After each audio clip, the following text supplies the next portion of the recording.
पिछली क्लास में हमने शेपर टूल पे बात की थी और अगर मैं शेपर टूल पे क्लिक करके होल्ड रखूं तो इसका फ्लाईआउट मेरे सामने आ जाता है, जिसमें शेपर टूल के अलावा pencil tool, smooth tool, path eraser tool और जॉइंट टूल शामिल हैं।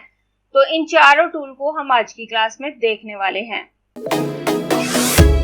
मैं हूं आपकी टीचर मुबीना बारी और आप देख रहे हैं एफर्ट फॉर सक्सेस। मज़ीद वीडियोस और अपडेट के लिए आप हमारी वेबसाइट विजिट कर सकते हैं। उसके अलावा आप हमें हमारे फेसबुक पेज पर भी फॉलो कर सकते हैं। मैं यहाँ पे क्लिक करके इस फ्लाईआउट को बाहर निकाल लेती हूँ और यहाँ पे रख लेती हूँ। तो इसमें शेपर टूल के बाद नेक्स्ट टूल पेंसिल टूल है और अगर हम क्लिक करें तो हमारे माउस का कर्सर पेंसिल की तरह हो जाता है और हम इसकी मदद से कुछ भी ड्रॉ कर सकते हैं। आप देखें, मैं इनको डिलीट कर देती हूँ। पेंसिल टूल को हम बिल्कुल वैसे ही यूज कर सकते हैं जैसे कि हम हाथ की मदद से पेंसिल से लिख रहे हैं और एन इसकी शॉर्टकट की है। अगर हम अपने कीबोर्ड से एन प्रेस कर दें तो भी हमारा पेंसिल टूल एक्टिव हो जाता है। हम पेंसिल टूल की मदद से कुछ भी ड्रॉ कर सकते हैं और अगर मैं इस पर डबल क्लिक करूं तो मेरे पास इस तरह का डायलॉग बॉक्स आता है जिसमें कुछ सेटिंग मौजूद है। तो यहाँ से हम वो सेटिंग कर सकते हैं जिनके साथ हम पेंसिल टूल को यूज करना चाहते हैं। तो इसमें सबसे पहले फिडेलिटी है। अगर हम स्मूथ करते हैं तो जब हम पेंसिल टूल की मदद से कोई स्ट्रोक लगाते हैं तो वो खुद बहुत स्मूथ हो जाती है और अगर हम एक्यूरेट रखते हैं तो वो स्मूथ नहीं होती। मैं आपको करके दिखा देती हूँ। नीचे वाली सेटिंग पे हम बाद में बात करेंगे। मैं यहाँ फिडेलिटी को एक्यूरेट पे करके ओके कर दूंगी। ओके करने के बाद मैं पेंसिल टूल की मदद से एक स्ट्रोक लगाऊंगी। तो आप देखें ये स्ट्रोक स्मूथ नहीं है। मैं दोबारा इस पर डबल क्लिक करूंगी और यहाँ से इस स्लाइडर को मूव करके फुल स्मूथ कर देती हूँ और यहाँ से ओके कर दूंगी। ओके करने के बाद अब मैं अगर यहाँ से कुछ ड्रॉ करूँ तो आप देखें ये ज्यादा नीट ड्रॉ नहीं हो रहा, क्योंकि अगर हम माउस की मदद से काम कर रहे होते हैं तो ड्रॉ करते हुए हमारी पेंसिल बहुत ज्यादा स्मूथ नहीं चल रही होती, उसमें कुछ ना कुछ पॉइंट्स आ रहे होते हैं और जैसे ही मैं छोड़ूंगी तो अब आप देखें ये तमाम पॉइंट्स बिल्कुल स्मूथ हो चुके हैं। मैं इन दोनों को सिलेक्ट करके यहाँ से इनकी स्ट्रोक विड्थ को ज्यादा कर देती हूँ ताकि आपको वाज़ेह नजर आ सके। तो आप देखें जब हमने पेंसिल टूल की सेटिंग को स्मूथ पे रखा तो ये बिल्कुल स्मूथ हो रहा है और जब फुल एक्यूरेट था तो ये स्मूथ नहीं है। तो उसके बाद मैं दोबारा इस पे क्लिक करूंगी। दोबारा क्लिक करने के बाद अब आप देखें यहाँ पे फिल न्यू पेंसिल स्ट्रोक है। अगर मैं यहाँ से चेक हटा देती हूँ और चेक हटाने के बाद यहाँ से ओके करूँ, ओके करने के बाद मैं यहाँ से रेड कलर सिलेक्ट कर लेती हूँ और रेड कलर सिलेक्ट करने के बाद मैं पेंसिल टूल की मदद से एक क्लोज पाथ ड्रॉ करूंगी। तो आप देखें इसमें फिल मौजूद नहीं है, ये खाली है। आपको यहाँ पर ये लाइन भी नजर आ रही है कि इसमें फिल मौजूद नहीं। और अगर मैं इसको यहाँ से उठाकर इस ग्रे हिस्से पे ले आऊं तो आप देख सकते हैं इसमें कोई फिलिंग मौजूद नहीं है। मैं दोबारा इस पे क्लिक करूंगी। अगर मैं यहाँ से फिल न्यू पेंसिल स्ट्रोक पे चेक लगा दूं और यहाँ से ओके करूं तो अब जब मैं क्लोज ऑब्जेक्ट ड्रॉ करूंगी तो वो फिल होगा। अब मैं यहाँ से रेड कलर ले लूंगी। रेड कलर लेने के बाद अब अगर मैं पेंसिल टूल की मदद से एक क्लोज शेप ड्रॉ करती हूँ तो आप देखें उसमें रेड फिल मौजूद है। फिल न्यू स्ट्रोक का ये ऑप्शन क्लोज पाथ पे वर्क कर रहा होता है। अगर आप इस पे चेक लगाएंगे तो जब आप क्लोज पाथ क्रिएट करेंगे तो उसमें फिल मौजूद होगा, चाहे व्हाइट हो या कोई भी कलर जो आप सिलेक्ट करेंगे। लेकिन अगर आप फिल न्यू स्ट्रोक पे चेक नहीं लगाते तो आपकी जो क्लोज पाथ है वो अंदर से एम्प्टी होगी, उसमें कोई कलर नहीं होगा। उसके बाद मैं दोबारा इस पर डबल क्लिक करूंगी। उसके बाद नेक्स्ट ऑप्शन कीप सिलेक्टेड है। अगर आप कीप सिलेक्टेड पे चेक रखते हैं, जब आप अपनी पाथ ड्रॉ करेंगे तो वो सिलेक्ट होगी और आप उसे कंटिन्यू कर सकते हैं। पहले मैं कीप सिलेक्टेड से चेक हटा देती हूँ और चेक हटाने के बाद यहाँ से ओके करूंगी। तो मैं यहाँ पर एक पाथ ड्रॉ कर लेती हूँ। अब ये पाथ सिलेक्टेड नहीं है। अगर मैं दोबारा यहाँ से पेंसिल टूल ला कर क्लिक करूँ तो आप देखें ये एक सेपरेट शेप बनी है, मेरे पास इसका हिस्सा नहीं है। मैं इन दोनों को सिलेक्ट करके डिलीट कर देती हूँ और यहाँ पर दोबारा डबल क्लिक करूंगी और यहाँ कीप सिलेक्टेड पे चेक लगाकर ओके कर दूंगी। ओके करने के बाद जब मैं पेंसिल टूल की मदद से ड्रॉ करूंगी तो अब आप देखें ये मेरी पाथ सिलेक्टेड है। मैं यहाँ इस एंकर पॉइंट पे लाकर अगर इसको कंटिन्यू करूं तो ये पाथ इसी का हिस्सा होगी। उसके बाद अब मैंने सिलेक्शन खत्म कर दी। सिलेक्शन खत्म करने के बाद मैं इसे सिलेक्शन टूल की मदद से सिलेक्ट करूंगी। सिलेक्ट करने के बाद जब मैं पेंसिल टूल लूंगी तो आप देखें ये दोबारा खुद बहुत सिलेक्ट हो गई। इसके एंकर पॉइंट मुझे नजर आ रहे हैं और मैं दोबारा अगर यहाँ से कंटिन्यू करूं तो नई लाइन इसी का हिस्सा होगी। इसलिए अगर आप कीप सिलेक्टेड पे चेक रखते हैं तो आप उस लाइन को कंटिन्यू कर सकते हैं। और इस पे चेक लगाने की जरूरत कई दफा तो हमें होती है और कई दफा नहीं होती। अगर तो कोई हम ऐसा ऑब्जेक्ट ड्रॉ कर रहे हैं कि जहां हमें जरूरत है कि हमारी लाइन उसी के साथ ज्वाइंट हो तो हम इस पे चेक लगा देते हैं। लेकिन अगर कुछ ऐसा ऑब्जेक्ट ड्रॉ कर रहे हैं, जैसे अगर किसी ह्यूमन इलस्ट्रेशन में अगर हम बाल वगैरह ड्रॉ कर रहे हैं तो वहां पर हम कीप सिलेक्टेड पे से चेक हटा देते हैं। अब जब बार बार स्ट्रोक लगाते हैं तो इजीली हेयर ड्रॉ कर सकते हैं। मैं इसको डिलीट कर देती हूँ और उसके बाद दोबारा इस पर डबल क्लिक करूंगी। उसके बाद नेक्स्ट ऑप्शन हमारे पास है ऑल्ट की टॉगल टू स्मूथ टूल। वैसे तो स्मूथ टूल पेंसिल टूल के बाद है और इसको हम किसी भी पाथ को स्मूथ करने के लिए यूज करते हैं। लेकिन अगर आप पेंसिल टूल पे काम कर रहे हैं और इसी टूल पे रहते हुए स्मूथ टूल को यूज करना चाहते हैं और अगर आप यहाँ पे चेक लगा देंगे तो जब आप ऑल्ट की प्रेस करेंगे, जितनी देर प्रेस रखेंगे आपका स्मूथ टूल वर्क कर रहा होगा और जैसे ही उस की को छोड़ेंगे तो आपका पेंसिल टूल वापस एक्टिव हो जाएगा। मैं यहाँ पे चेक लगा देती हूँ और यहाँ से ओके करूंगी। ओके करने के बाद मैं यहाँ पर एक शेप ड्रॉ कर लेती हूँ। ये शेप मैंने ड्रॉ कर दी। अब आप देखिए मेरा पेंसिल टूल एक्टिव है। तो अब अगर मैं ऑल्ट प्रेस करूंगी तो आप देखें मेरे माउस की शेप चेंज हो गई। अब अगर मैं यहाँ से इसे स्मूथ करना चाहूँ तो आप देखें जब मैं इस पर ड्रैग करूंगी तो ये इसको स्मूथ कर देगा और ये एक्टिव रहेगा जब तक मैं ऑल्ट की प्रेस करके रखूंगी। अब मैं ऑल्ट की छोड़ूंगी तो आप देखिए वापस फौरन से मेरा पेंसिल टूल एक्टिव हो गया। इस तरह से अगर आपको लगता है कि आपको किसी पाथ पर स्मूथ टूल यूज करने की जरूरत पड़ सकती है तो आप टॉगल टू स्मूथ टूल पर चेक लगा दें तो आप इजीली स्मूथ टूल को यूज कर सकते हैं। मैं दोबारा इस पर डबल क्लिक करूंगी।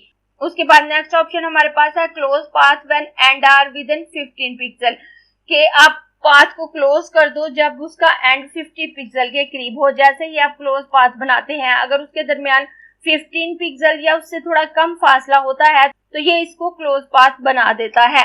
इस पे चेक लगा हुआ है। मैं यहाँ से ओके करूंगी। अब आप देखिए मैं यहाँ पर एक क्लोज पाथ बना रही हूँ और यहाँ इसमें थोड़ा सा फासला मौजूद है, लेकिन जैसे ही मैं इसको छोड़ूंगी इसने इसे मुकम्मल क्लोज पाथ बना दिया। अब दोबारा देखें जैसे ही मैं इसको ड्रॉ करी हूँ आप देखें यहाँ पर इसके दरमियान थोड़ा सा फासला मौजूद है और जैसे ही मैं इसको छोड़ूंगी इसने इसे क्लोज पाथ बना दिया। मैं दोबारा इस पर डबल क्लिक करूंगी और अगर मैं यहाँ से चेक हटा देती हूँ और यहाँ पे ओके करूं और अब यहाँ पे अगर मैं क्लोज पाथ क्रिएट करती हूँ तो आप देखें इनमें थोड़ा फासला मौजूद है और जब मैं छोड़ूंगी तो ये ओपन पाथ ही रहेगी, क्लोज नहीं होगी। इसलिए यहाँ पे चेक लगा के रखें। उसके बाद एडिट सिलेक्टेड पाथ है। जब आप नई पाथ बनाते हैं और यहाँ पे कीप सिलेक्टेड पे चेक लगा होता है तो जब आप उसको एडिट करते हैं उसमें नई पाथ मजीद ऐड करते हैं तो अगर यहाँ पर 6 पिक्सल का फासला भी होगा तो वो उसको ज्वाइन कर देता है। अगर आप एग्जैक्ट एंकर पॉइंट से सिलेक्शन नहीं भी लेते और उस पाथ को कंटिन्यू करते हैं तो वो उसको कैच करता है और वहीं से उसको कंटिन्यू कर देता है। आप यहाँ से इस पिक्सल को कम ज्यादा भी कर सकते हैं। अगर आप ज्यादा करेंगे तो वो थोड़े ज्यादा फासले से भी उसको पिक करेगा, अगर कम करेंगे तो वो पिक नहीं करेगा। तो इसको डिफॉल्ट पे ही रहने देती हूँ और ओके करूंगी। ओके करने के बाद मैं कंट्रोल ए करके इन सब शेप को डिलीट कर देती हूँ और अब यहाँ से मैं ये पाथ ड्रॉ करी हूँ। पाथ ड्रॉ करने के बाद अब देखिए मैंने बिल्कुल एग्जैक्ट एंकर पॉइंट पे अपनी पेंसिल टूल को नहीं रखा। मैं यहाँ पे क्लिक करते हुए कंटिन्यू करूंगी तो अब आप देखें ये लाइन इसी लाइन का हिस्सा है। अगर मैं यहाँ से एडिट सिलेक्टेड पाथ पे से चेक हटा दूं तो आप देखें ये ऑप्शन हाइड हो गया और अगर मैं इस पे चेक लगाती हूँ तो ये ऑप्शन शो हो जाता है। अगर मैं एडिट सिलेक्टेड पाथ पे चेक नहीं लगाती लेकिन कीप सिलेक्टेड पे चेक लगा कर रखती हूँ, अगर मैं एग्जैक्ट एंकर पॉइंट से अपनी लाइन को कंटिन्यू करूंगी तो वो कंटिन्यू होगी। लेकिन अगर थोड़े भी फासले से, चाहे वो 1 पिक्सल का फासला ही क्यों ना हो, मैं लाइन शुरू करूंगी तो वो उसका हिस्सा नहीं बनेगी। लेकिन अगर मैं एडिट सिलेक्टेड पाथ पे चेक लगा देती हूँ और वो फासला 6 पिक्सल या उससे कम है तो ये उस पाथ को पहली वाली पाथ का हिस्सा बना देगा और मैं यहाँ से इसको कम या ज्यादा कर सकती हूँ। मैं फिल न्यू पेंसिल स्ट्रोक पे से चेक हटा देती हूँ और कीप सिलेक्टेड पे से चेक हटा देती हूँ और यहाँ से ओके कर देती हूँ। ओके करने के बाद मैं इस लाइन को सिलेक्ट करके डिलीट कर देती हूँ। और उसके बाद अपने नेक्स्ट पेज पे आ जाती हूँ। अब आप देखें ये हमारे पास एक लाइट की इमेज मौजूद है। अगर हमने इसमें लाइट की रेज को शो करना है तो अगर हम पेन टूल की मदद से उन रेज को बनाएं, मैं यहाँ से पेन टूल ले लूंगी। पेन टूल लेने के बाद यहाँ से ऑरेंज कलर सिलेक्ट कर लेती हूँ। ऑरेंज कलर सिलेक्ट करने के बाद अब मैं यहाँ पे क्लिक करूंगी, उसके बाद यहाँ पे क्लिक करूंगी। अब क्लिक करने के बाद आप देखें मेरी सिलेक्शन खत्म नहीं हुई, और इस सिलेक्शन को खत्म करने के लिए मैं यहाँ से या तो सिलेक्शन टूल पे क्लिक करूंगी या फिर अपने कीबोर्ड से एस्केप की प्रेस करूंगी तो मेरी सिलेक्शन खत्म होगी। अगर मैं पेन टूल की मदद से इसके आसपास रेस बनाने लगूं तो मेरा काफी सारा टाइम लगेगा, लेकिन अगर वही काम मैं पेंसिल टूल की मदद से करूं, मैं यहाँ इजीली लाइन क्रिएट कर सकती हूँ। आप देखिए मैंने ये लाइन क्रिएट की, ये लाइन क्रिएट की, यहाँ पे ये लाइन क्रिएट की, तो मुझे कोई सिलेक्शन खत्म नहीं करनी पड़ी। जैसे जैसे यहाँ पे ड्रैग करी हूँ ये लाइन्स बहुत बनती जा रही हैं, और इस तरह से मैं इजीली ये लाइंस बना सकती हूँ। अगर मुझे कुछ ऐसा वर्क करना है कि मुझे बार बार लाइंस लगाने की जरूरत है तो पेंसिल टूल मेरी बहुत हेल्प कर रहा होता है। मैं यहाँ से इन शेप को सिलेक्ट करके डिलीट कर लेती हूँ और उसके बाद इस इमेज की तरफ आ जाती हूँ। यहाँ पे मेरे पास एक लाइन इलस्ट्रेशन मौजूद है, और अगर मुझे इसके हेयर ड्रॉ करने हैं तो अगर मैं पेन टूल की मदद से करूंगी तो मेरा बहुत सारा टाइम जाया होगा, और इसीलिए मैंने कीप सिलेक्टेड से चेक हटाया था कि जब मैं हेयर ड्रॉ करूं तो मेरी नई लाइन पुरानी वाली लाइंस का हिस्सा ना बने बल्कि सेपरेट लाइंस बने। मैं यहाँ से फिलिंग कलर पे आकर फिलिंग कलर नन कर दूंगी। स्ट्रोक कलर पे आकर ब्लैक कलर सिलेक्ट करूंगी। यहाँ से स्ट्रोक वेट को मैं 2 पिक्सल कर लेती हूँ। 2 पिक्सल करने के बाद अब मैं इसके हेयर ड्रॉ करना चाहूँ तो मैं यहाँ पे क्लिक करूंगी, और क्लिक करने के बाद मैं कुछ इस तरह से ड्रॉ करूंगी।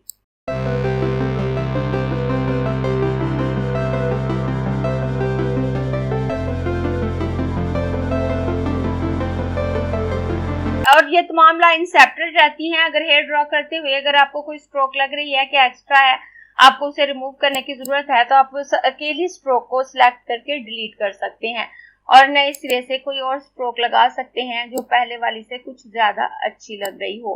अब आप देखें मैंने इसके हेयर ड्रॉ कर लिए, और उसके बाद मैं कंट्रोल ए से इन सबको सिलेक्ट करूंगी और राइट क्लिक करके इन सबको ग्रुप कर देती हूँ, और ग्रुप करने के बाद मैं इसको यहाँ पर साइड पे रख देती हूँ। उसके बाद मैं दोबारा पेंसिल टूल पे डबल क्लिक करूंगी और यहाँ से इसकी फिडेलिटी को एक्यूरेट कर लेती हूँ, और यहाँ से कीप सिलेक्टेड पे चेक लगा देती हूँ, और चेक लगाने के बाद मैं इसको ओके करूंगी। ओके करने के बाद मैं यहाँ पे कुछ ड्रॉ कर लेती हूँ, और ड्रॉ करने के बाद अगर मुझे लगता है कि इसमें मुझे कुछ चेंजिंग करने की जरूरत है, मेरी लाइन गलत पॉइंट पे लग गई है, तो मैं उतनी लाइन को रिमूव कर सकती हूँ पेंसिल टूल की मदद से ही। जैसे आप देखिए अगर मैं चाह रही हूँ कि ये लाइन मेरी यहाँ से यहाँ तक हो, इसमें ये कर्व ना हो, तो मैं इस एंकर पॉइंट पे क्लिक करूंगी। क्लिक करने के बाद मैं इस एंकर पॉइंट तक लेके आऊं तो आप देखें ये लाइन खत्म होगी। और अगर मैं एंकर पॉइंट पे क्लिक नहीं करती, यहाँ से स्ट्रोक टू स्ट्रोक ड्रॉ करती हूँ, तो भी ये उसको रिमूव कर देगा। उसमें एंकर पॉइंट होना जरूरी नहीं है।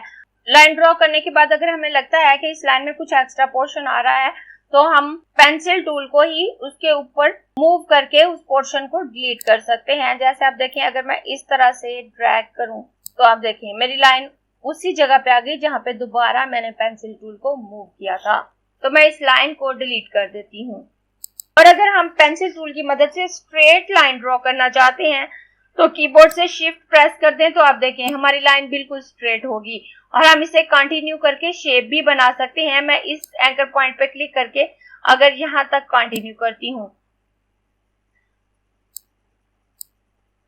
आप इस तरह से स्ट्रेट लाइन में एक शेप भी ड्रॉ कर सकते हैं। अगर आप स्ट्रेट लाइन बनाना चाहें तो अपने कीबोर्ड से शिफ्ट प्रेस कर दें तो आपकी लाइन स्ट्रेट बनेगी। मैं इसको डिलीट कर देती हूँ, और डिलीट करने के बाद यहाँ पेंसिल टूल की मदद से एक लाइन ड्रॉ करूंगी, और उसके बाद यहाँ से स्मूथ टूल की तरफ आती हूँ।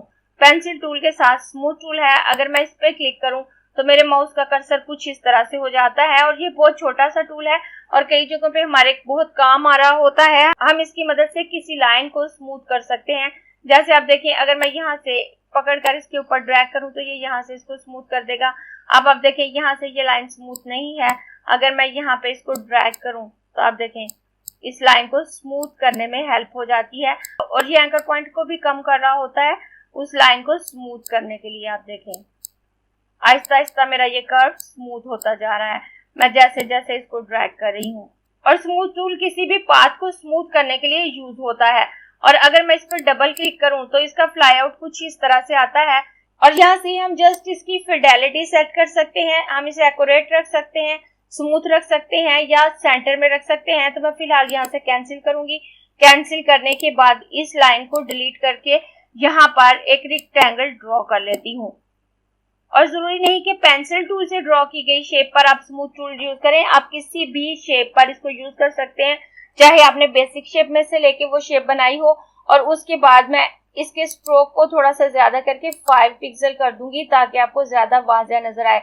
उसके बाद यहाँ से स्मूथ टूल पे डबल क्लिक करूंगी और इसकी फिडेलिटी को एक्यूरेट करके यहाँ से ओके कर दूंगी। ओके करने के बाद अब इस एंकर पॉइंट पे ला कर मैं इसे अंदर की तरफ ड्रैग करूं तो ये कुछ इस तरह से स्मूथ होगा। मैं दोबारा इस पे क्लिक करूंगी और इसकी फिडेलिटी को फुल स्मूथ पे ला कर ओके करूं और यहाँ पर ला कर अंदर की तरफ ड्रैग करूं तो इसकी स्मूथनेस कुछ इस तरह से होगी। मैं दोबारा इस पे क्लिक करूंगी और यहाँ से रीसेट पे क्लिक कर दूं तो भी ये स्लाइडर दरमियान में आ जाएगा। और डिफॉल्ट ये दरमियान में रहता है और दरमियान में रखकर ही काम करना ज्यादा अच्छा रहता है।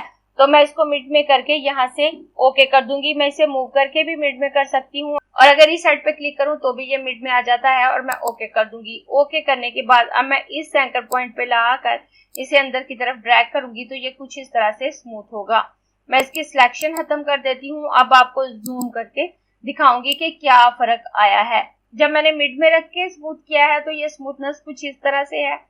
जब मैंने फुल स्मूथ किया है तो ये कुछ इस तरह से आ रहा है और जब एक्यूरेट किया है तो ये कुछ इस तरह से आ रहा है। तो आप यहाँ से डिसाइड कर सकते हैं कि आपने इसकी फिडेलिटी कैसे सेट करनी है।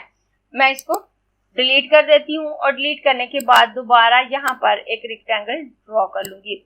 रेक्टेंगल ड्रॉ करने के बाद अब नेक्स्ट टूल हमारे पास पाथ इरेजर टूल है। तो ये किसी भी पाथ को इरेज करने के लिए यूज होता है। इसकी मदद से अगर हम किसी पाथ को 2 जगहों से काटते हैं तो वो उसका हिस्सा सेपरेट कर देता है, लेकिन अगर हम किसी पाथ पे ड्रैग करते हैं तो वो उतने हिस्से को रिमूव कर देता है। अब मैं इस रेक्टेंगल को सिलेक्ट करूंगी। सिलेक्ट करने के बाद पाथ इरेजर टूल लूंगी तो मेरे माउस का कर्सर कुछ इस तरह से हो जाएगा। ये हमें बिल्कुल उल्टी पेंसिल की तरह नजर आ रहा है। अब मैं यहाँ से इसको जूम कर लेती हूँ और जूम करने के बाद यहाँ से पाथ इरेजर टूल लूंगी। पाथ इरेजर टूल लेकर अगर मैं इसे किसी पाथ के इतने हिस्से पे ड्रैग करूं तो आप देखिए ये लाइन कट गई। आपने पाथ पे ड्रैग करना है, स्ट्रोक पे नहीं। अगर आपके स्ट्रोक की विड्थ ज्यादा है तो आपको इसके दरमियान में जो ब्लू पाथ नजर आ रही होती है उस पे काम करना होता है, ना कि स्ट्रोक पे। मैं कंट्रोल Z कर देती हूँ और अगर मुझे इसे काटना है तो मैं यहाँ इस पाथ पे रख कर कुछ इस तरह से ड्रैग करूं और उसके बाद पाथ पे रखकर अगर इस तरह से ड्रैग करूं और उसके बाद सिलेक्शन टूल लेकर इतनी पाथ को सिलेक्ट करूं तो मैं इसे उठाकर सेपरेट रख सकती हूँ। ये कट गया। लेकिन जब आपने स्टार्ट लेना है पाथ पे से ही लेना है। अगर आप थोड़ा इधर या उधर से स्टार्ट लेते हैं तो ये काम नहीं कर रहा होता। अगर आप पाथ के ऊपर ऊपर ड्रैग करते हैं तो उतना हिस्सा रिमूव हो जाता है और अगर आप 2 जगहों पे से कट करते हैं तो उतना हिस्सा कट जाता है। मैं दोबारा करके दिखाती हूँ। मैं इसको सिलेक्ट करूंगी। सिलेक्ट करने के बाद अब मैं यहाँ से पाथ इरेजर टूल लेकर अगर बाहर की तरफ से यूं ड्रैग करूं तो कुछ भी नहीं होगा, आप देखें। लेकिन अगर मैं बिल्कुल पाथ के ऊपर रख कर यहाँ क्लिक करूं और ड्रैग करूं तो ये हिस्सा कट गया, यहाँ कट लग गया। उसके बाद अगर मैं यहाँ पे पाथ के ऊपर रख कर यूं ड्रैग करूं तो आप देखें ये हिस्सा कट गया और मेरा ये पाथ सेपरेट हो चुका है। और इसको डिलीट कर देती हूँ। उसके बाद नेक्स्ट ज्वाइन टूल है। तो ये 2 पाथ को ज्वाइन करने के लिए यूज होता है।